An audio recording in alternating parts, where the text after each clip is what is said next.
Ever heard of Patrick Modiano? Mm-hmm. Maybe not a household name, but this guy, he wins the Nobel Prize in Literature. Wow. Has almost 30 novels published That's a lot. across something like 30 countries, and still he's kind of an enigma. Yeah, interesting. But that's Modiano for you. He's most known for exploring identity, memory, that shadow of the past, especially in post-World War II Paris. Yeah, and you know what makes Modiano so fascinating? Mm. The way his own life just seeps into his work. And I don't just mean like drawing inspiration, but like this almost obsessive need to uncover secrets, Oh, interesting. especially about his parents during the Nazi occupation of Paris. It's like he's using his writing to solve this deeply personal mystery. Ooh, okay. See, now that's what I'm talking about. I was looking through some of your notes earlier, and Modiano's childhood, it sounds like something straight out of one of his novels. Yeah, I mean, his parents were living in occupied Paris, which is already a pressure cooker. absolutely. And then you layer on top of that their wartime activities, I mean.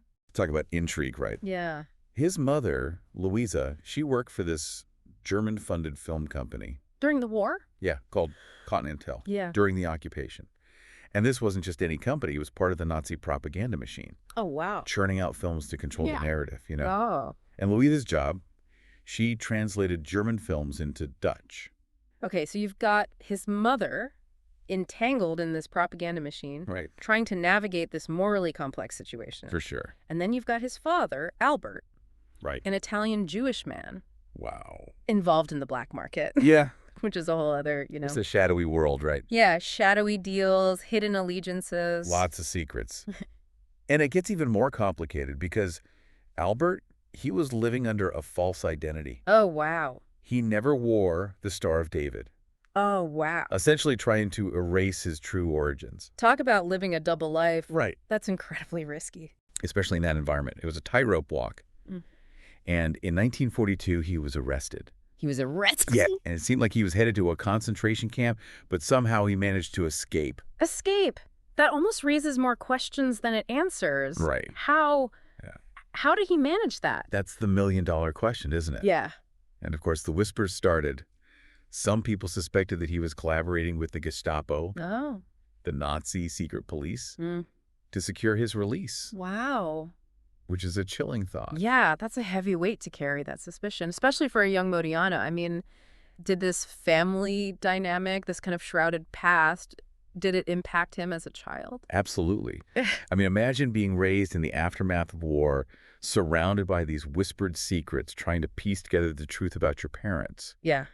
And then on top of that, add the constant upheaval. Yeah. Modiano was shuffled between relatives, boarding schools, never really having a stable home.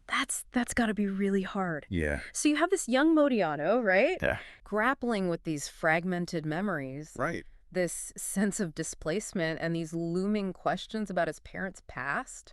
It's heavy stuff. It's like the seeds of his literary obsessions were planted right there in that kind of unsettled ground. It's no coincidence, right? Yeah. I mean, Modiano's writing, it's so preoccupied with these themes of identity, memory, that elusive nature of truth. Absolutely. And you see those themes kind of bubbling to the surface really early on. Really? Even as a child, he was already trying to piece together his family history, poring over his mother's old notebooks, Oh, wow. looking for clues. So he was already kind of playing detective in a way, but instead of chasing criminals, he's chasing after these phantom fragments of his own past. Exactly.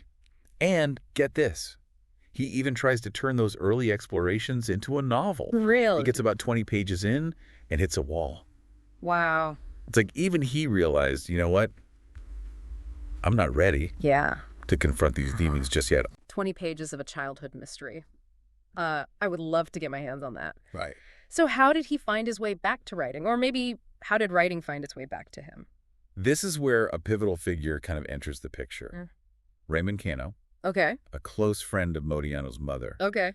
and a giant in the world of French literature. I know that name. He was part of that experimental writing group, the Oulipo, right? Yes. I remember being fascinated by their whole approach, like using constraints and wordplay to create something new. You're spot on. Cano, he was one of the founders of the Oulipo. Yeah. And it's not a stretch to imagine how that playful yet rigorous approach to language and structure might have influenced Modiano's own writing style. It's like this unexpected inheritance. You can almost picture a young Modiano soaking up Kano's ideas, maybe even rebelling against them a little bit, Sure. but ultimately finding his own voice through that exposure. Right. So when did Modiano finally break into the literary scene? His debut novel, La Place de l'Étoile, was published in 1968, and it made a splash. I mean, it earned him critical acclaim, some prestigious literary awards, really established him as a writer to watch. But it was his novel, Rue des Boutiques Obscures, published in 1978, that really cemented his reputation. Which, if my French is correct, translates to missing person, That's right. the novel we are exploring today. And if I'm not mistaken, that book, that's the one that earned him the Prix Goncourt, You have great memory. one of France's most coveted literary prizes. Huge honor. A major turning point in his career. Put him in the same league as some of the giants of French literature. Wow. Brought him a whole new level of international recognition. Before we step into the shadowy world of missing person, I am curious about that title, Rue des Boutiques Obscures. Yeah. There's something so evocative about it. It's like a portal into Modiano's world, isn't it? Yeah. See, the phrase refers to a type of shop that was common in medieval Rome. Okay. These small, cramped workshops and businesses, often with no windows, shrouded in darkness. Interesting. They're called boutiques obscures. I love that imagery.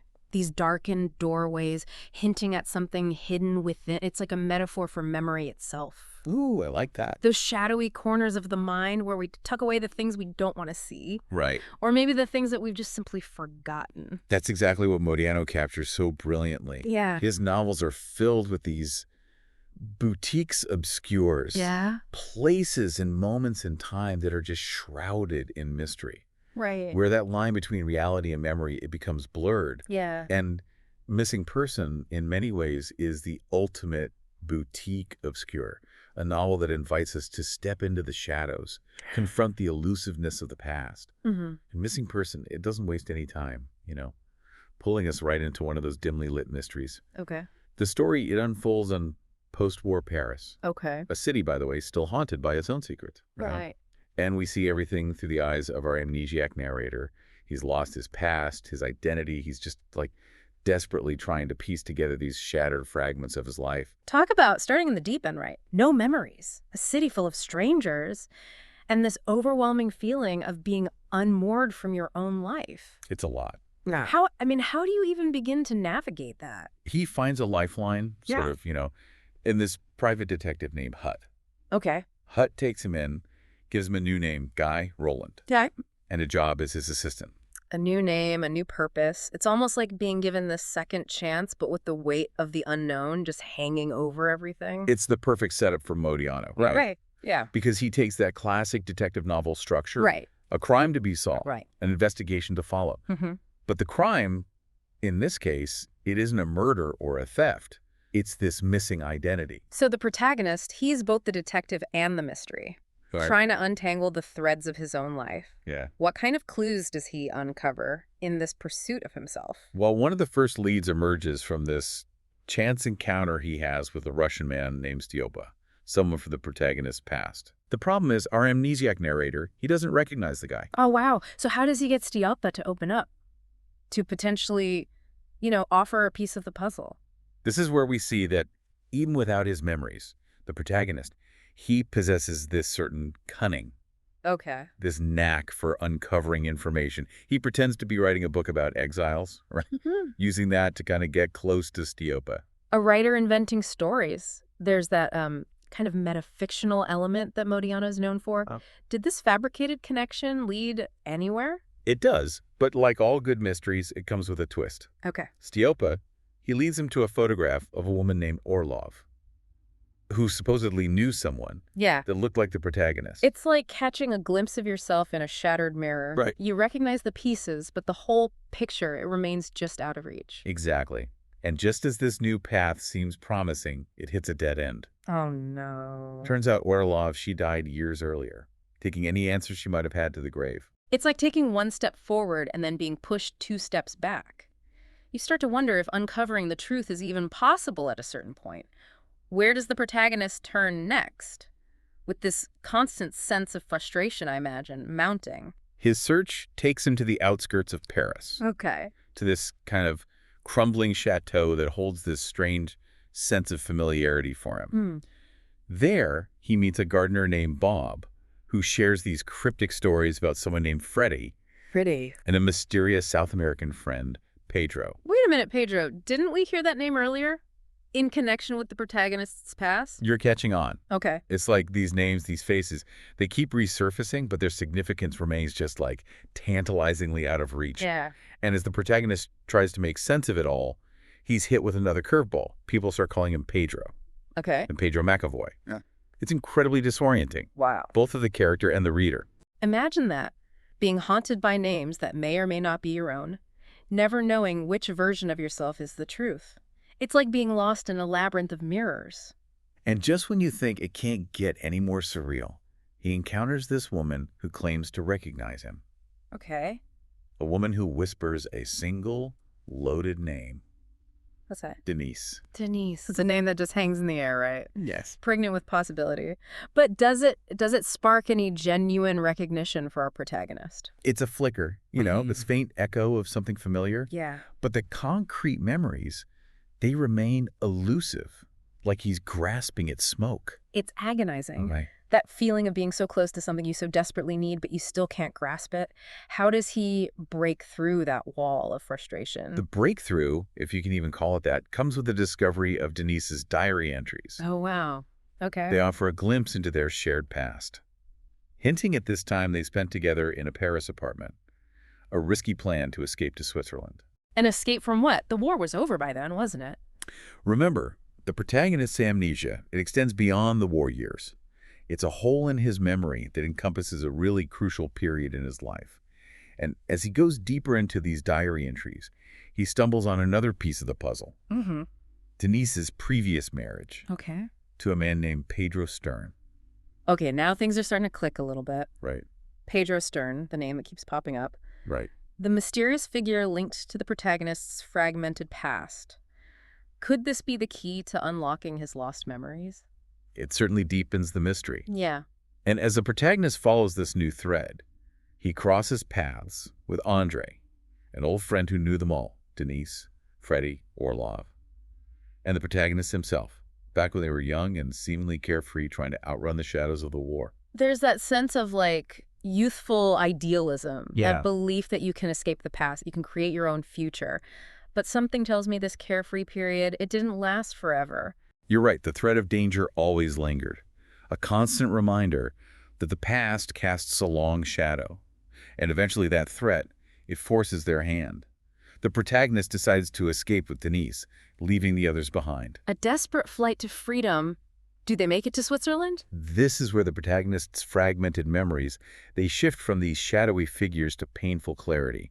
He remembers the treacherous journey through the Alps, relying on smugglers who may or may not be trustworthy, the desperation to reach safety, and then the ultimate betrayal. Oh no, what happened? He's abandoned, left to die by the one person that he trusted most. Wow.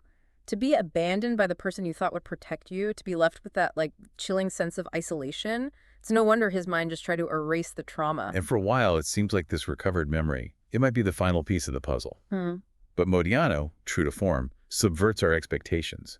He leads us to believe that the protagonist will find some solace, some resolution by tracking down Freddie, the last remaining link to his past. But their reunion, it's brief, it's almost anticlimactic. Freddie disappears, leaving the protagonist once again grappling with the weight of uncertainty. So it's a detective novel that refuses to give us a neat resolution. It leaves us with more questions than answers. And I have to say, that's a bold move for any writer. Is that why Missing Person is considered Modiano's masterpiece? Partly, yeah. It's a novel that perfectly encapsulates his literary style. Yeah. His fascination with memory, loss, the way, the past just has a way of shaping the present. But it's also a masterclass in subverting expectations. Modiano doesn't want to spoon-feed us the answers, right? He wants us to sit with the discomfort of ambiguity, to embrace the mystery. It's like he's saying that sometimes the search is more important than the discovery, that the act of piecing together those fragments, however incomplete they may be, is what ultimately defines us. And maybe, in a way, that's a more satisfying answer than any neat resolution could ever be. Precisely. Modiano invites us to become detectives of our own lives, to question our assumptions, and to find beauty in the fragments, in the boutiques, obscures, if you will, of our own memories. It really makes you wonder, are we ever truly defined by our pasts? Or can we, like Modiano's protagonist, find a way to write our own narratives, even if those narratives are filled with gaps and inconsistencies? It's a question worth pondering as we close the book on this deep dive.